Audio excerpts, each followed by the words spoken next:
Sir এই loan আপনার কোম্পানির আইডি কার্ড। ঈদের পর থেকে আপনার কোম্পানিতে আমি আর চাকরি করতাম না। এই তোমার এত সাহস হয় কি করে? সামান্য একজন দারোয়ান হয়ে আমার অফিসে ঢুকি আমার সামনে তুমি আইডি কার্ড ছুঁড়ে মেলো? স্যার আপনি আমার সাহসের দেখছেন কি? এতদিন সাহস দেয় নেই বিদায় আপনাদের অনেক অন্যায় অত্যাচার আমাদের সহ্য করতে হয়েছে। আমি যেহেতু আপনার কোম্পানিতে চাকরি করবো না, তাহলে এখানে মানবতা দেখায় লাভ কি? আরে তোমার কথার আগামাথা তো আমি কিছুই বুঝতেছি না। তুমি এতদিন সাহস দেখাও না বলে অনেক অত্যাচার অবিচার সহ্য করছো। কি এমন অত্যাচার অবিচার তোমার উপর করা হয়েছে যে তুমি ঈদের পর থেকে আর চাকরি করবে না? আমাকে একটু খুলে বলো তো। স্যার আপনি এমনভাবে বলতেছেন জানি আপনি কিছুই জানেন না। তারপরেও যেহেতু আপনি শুনতে চাইতেছেন, আমি আপনাকে বলতেছি, আপনি শুনেন। স্যার হইতে পারি আমরা গরিব মানুষ, কিন্তু আমাদেরও ফ্যামিলি আছে, সংসার আছে। বছরে মাত্র 2টা ঈদ আসে, আর এই 2টা ঈদে আমাদের ফ্যামিলির মানুষগুলো আমাদের দিকে তাকিয়ে থাকে ঈদের ভিতরে আমরা কি নিয়ে যাব, কার জন্য কি কিনতেছি, এগুলো নিয়ে। কিন্তু আশেপাশে যত কোম্পানি আছে সব কোম্পানিতে বেতনও দিছে, বোনাসও দিছে। শুধুমাত্র আপনার কোম্পানিতে বোনাস তো দেয়ই নাই, বেতন দিছে অর্ধেক। আর এই অর্ধেক বেতন নিয়ে আমরা কিভাবে দেশে যাব আর ফ্যামিলির জন্যই আর কি কিনবো? জানেন স্যার, আজকে সকালবেলা আমার মায় ফোন দিয়া কান্নাকাটি করতেছিল। আমার ছোট ভাই আর ছোট বোন নাকি কান্নাকাটি করতেছিল ঈদের ভিতরে গরু গোস্ত খাইব। কিন্তু আমরা তো গরিব মানুষ, কুরবানি দিতে পারবো না। তাই গরিব মানুষ যারা আছে এলাকার ভিতরে তারা সবাই মিল্লা একটা গরু আনছে। সেখানে শরিক হইতে 2000 টাকা লাগে। কিন্তু স্যার আমি যেই টাকা স্যালারি পাইছি ম্যাচ খরচ দিয়ে আমি বাড়ি পর্যন্তই যাইতে পারবো না। এখন আমি ভাই বোনের জন্যই কিনিব, আর গোস্ত কেনার টাকাই কোথায় থেকে দিব? এর জন্য স্যার আমি বলছি ঈদের পর থেকে আমি আর চাকরি করব না। জনি, তুমি এসব কি বলছো? স্যার আমি আপনাকে ভয়ে বলতে পারি নাই, যদি আমার চাকরিটা চলে যায়। আমি রোজার ঈদেও কোনো বোনাস টোনাস পাই নাই স্যার। কি বলছো জনি? তুমি কি রোজার ঈদের মধ্যে কোনো বোনাস পাও নাই? না স্যার আমি কোনো বোনাস পাই নাই। ঠিক আছে জনি, তুমি গিয়ে একটু ওয়েটিং রুমে ওয়েট করো। আমি যখন ফোন দিব তখন তুমি আসবে, ঠিক আছে? ঠিক আছে স্যার। যাও, তুমি অপেক্ষা করো।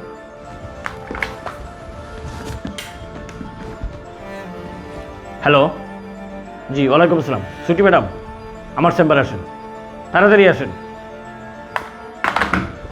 আসসালামু আলাইকুম স্যার। ওয়ালাইকুম আসসালাম। কি ব্যাপার ম্যাডাম, আপনি কি কোনো জায়গায় যাচ্ছেন নাকি? কি বলেন স্যার? আপনি কি ভুলে গেছেন আজকে তো ঈদের ছুটি, একে একে তো সবাই চলে যাচ্ছে, তা আমিও রেডি হচ্ছে চলে যাওয়ার জন্য। ও আচ্ছা আচ্ছা ম্যাডাম, আমি তো একেবারেই ভুলে গেছিলাম। আচ্ছা ঠিক আছে ম্যাডাম, দেখেন তো এই ছেলেটাকে চিনেন কিনা? ও আচ্ছা আচ্ছা স্যার, এটা তো আমাদের সিকিউরিটি গার্ড জনি। ও আচ্ছা, তাহলে আপনি চিনতে পারছেন? জি জি স্যার, চিনবো না কেন? আচ্ছা ঠিক আছে ম্যাডাম, আমাদের কোম্পানির সকল ওয়ার্কাররা বেতনের সাথে কি বোনাস পাইছে? হ্যাঁ সবাই তো বোনাস পাইছে। সবাই কি ফুল বেতন পাইছে? জি স্যার, সবাই ফুল বেতন পাইছে। আচ্ছা ম্যাডাম, আরেকটা কথা বলেন তো, আমি যতটুকু জানি বিশেষ করে সিকিউরিটি গার্ডদের বেতন তো আপনি নিজে দেন, তাই না? হ্যাঁ স্যার, আমি নিজের হাতেই দিই। তাহলে জনি কি বেতনের সাথে বোনাস পাইছে? হ্যাঁ স্যার, পাইছে পাইছে স্যার, পাইছে। পাইছে না? জি জি স্যার। ঠিক আছে, একটু অপেক্ষা করেন।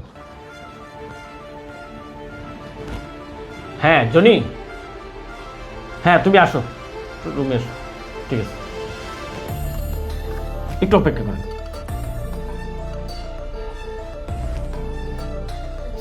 স্যার ওয়ালাইকুম আসসালাম। ওর নামই তো জনি, তাই না? জি স্যার, ওর নাম জনি স্যার। আচ্ছা জনি, কি হয়েছে তোমার বলো তো একটু। স্যার এই মাসে তো সব কোম্পানিতে বেতন আর বোনাস একসাথে দিছে। আমি গত ঈদেও কোনো বোনাস পাই নাই, আর এই ঈদে আমার অর্ধেক বেতন দিছে আর আমার বোনাস দেয় নাই। ম্যাডাম বলছে এই বছর নাকি কোম্পানির লসের কারণে বোনাস দিতে পারবে না কোম্পানি।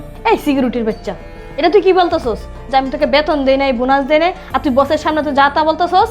স্যার এই সিকিউরিটির বাচ্চা কথা আপনি বিশ্বাস করবেন না। আপনি বিশ্বাস করেন আমি বেতন বোনাস সব কিছু দিয়ে দিছি। স্যার আপনার যদি বিশ্বাস না হয় তাহলে আপনার সামনে স্যালারি শিটটা আছে না, ওইটা আপনি দেখেন। হ্যাঁ ম্যাডাম, স্যালারি শিট আমি দেখেছি এবং সব কিছু ঠিক আছে। কি ব্যাপার জনি, তুমি বেতন পাও নাই, বোনাস পাও নাই, অথচ তোমার জায়গায় সই করা আছে, এটা কিভাবে হইলো আমি তো বুঝলাম না। স্যার আপনি বুঝেন না, আমি আপনাকে বুঝিয়ে বলতেছি। ম্যাডাম বলছে এই যে ঈদের পরে আমাদের বেতন যেটা বাকি আছে আর যেটা বোনাস পাবো এই বোনাসটা দিয়ে দিবে এখানে সিগনেচার করার জন্য। তাই আমি এখানে সিগনেচার করছি। স্যার আপনার যদি আমার কথা বিশ্বাস না হয়, যখন আমাদের স্যালারি দিছে আর সিগনেচার করিয়ে নিছে ম্যাডাম, তখন এখানে শফিক স্যার ছিল। আপনি শফিক স্যারকে জিজ্ঞাসা করেন, তাহলেই স্যার আপনি প্রমাণ পেয়ে যাবেন। শফিক সাহেব ছিল সেখানে? জি স্যার। হ্যাঁ জি। হ্যালো শফিক সাহেব, হ্যাঁ আপনি আমার চেম্বারে আসেন, তাড়াতাড়ি আসেন। জি জি জি, হ্যাঁ। স্যার আসসালামু আলাইকুম স্যার। ওয়ালাইকুম আসসালাম। স্যার আপনি আমাকে ডাকছেন? হ্যাঁ শফিক সাহেব, আমি আপনাকে ডাকছি। আচ্ছা শফিক সাহেব, গতকালকে যে স্যালারি দেওয়া হয়েছে তখন কি আপনি সেখানে ছিলেন? জি স্যার, আমি তো ওখানেই ছিলাম। এই যে জনির যে স্যালারি নিছে, এ কত টাকা স্যালারি নিছে? ফুল স্যালারি নিছে না হাফ স্যালারি নিছে? না, ওকে তো সুইটি ম্যাডাম হাফ স্যালারি দিছে। বোনাস দেয় নাই? না না না, বোনাস দেওয়া হয় নাই। এই আপনি কি বলতেছেন? আমি ওনাকে বোনাস দেই না মানে, আমি ওকে বেতন দেই না মানে, আপনি কি ঠিকঠাক বলতেছেন? ম্যাডাম আপনি চুপ থাকেন, আমি একদম ঠিক কথাই বলতেছি। স্যার আমি আপনাকে কিছু কথা বলতে চাই। স্যার এতদিন আমি এই অপেক্ষায় ছিলাম, আর এই সুইটি ম্যাডামের ভয়ে আমি কিন্তু কোনো কথা বলতে পারিনি। আজকে যেহেতু আপনি আমাকে ডাকছেন, আমি সব কথা আপনাকে মন খুলে বলতে চাই। এই সুইটি ম্যাডাম বিভিন্ন লোকের কাছ থেকে, আপনার ওয়ার্কারের কাছ থেকে বিভিন্নভাবে কিন্তু সে টাকা পয়সা মেরে খাচ্ছে। আমি বলতে পারতেছিলাম না স্যার। আমার কথা হলো, আমি অসৎ পথে টাকা ইনকাম করে গুস্ত পোলাও খাইতে চাই না স্যার, আমি সৎ পথে ইনকাম করে ঢাল ভাত খেতে চাই স্যার। আর সুইটি ম্যাডাম মানুষের টাকা আত্মসাৎ করে তার বাড়িতে কিন্তু সে বাড়ি ঘর করে ফেলছে, বিল্ডিং করে।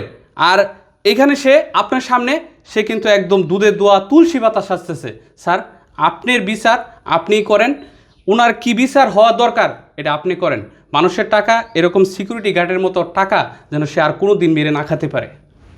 ঠিক আছে শফিক সাহেব। আচ্ছা ছুটি ম্যাডাম, আপনি বলেন তো কেন এই কাজটা আপনি করলেন আমার কোম্পানিতে? স্যার। আমি কি আপনাকে বেতন দিই না? জি স্যার। কোনো মাসে বেতন কি আপনার বাকি রয়েছে? না স্যার। তাহলে আপনি সিকিউরিটি গার্ডের পয়সা, অথচ অন্য অন্য ওয়ার্কারের পয়সা আপনি কেন মারিয়ে দিলেন? স্যার আমার ভুল হয়ে গেছে স্যার, আপনি আমাকে মাফ করে দেন। আর স্যার আমি বলছি, আমি যার যার টাকা নিয়েছি আমি সবার টাকা স্যার আমি ফেরত দিয়ে দিব স্যার। শুনেন, আসলে আপনার মতন একজন লোভী মহিলা আমার কোম্পানিতে আছে এটা আমি জানতাম না। শুনেন, আপনাকে 1.5 লক্ষ টাকা কোম্পানি স্যালারি দিই, আর আপনি কি না এই সাধারণ ওয়ার্কারদের টাকা মেরে খান? হ্যাঁ ম্যাডাম, আপনি আসলে মেয়ে মানুষ, আপনাকে যে আমি কী করতাম এটা আপনি জানেন না। টাকাটা কি আপনার সাথে আছে? জি স্যার আমার সাথে আছে। দেন, টাকাটা দেন।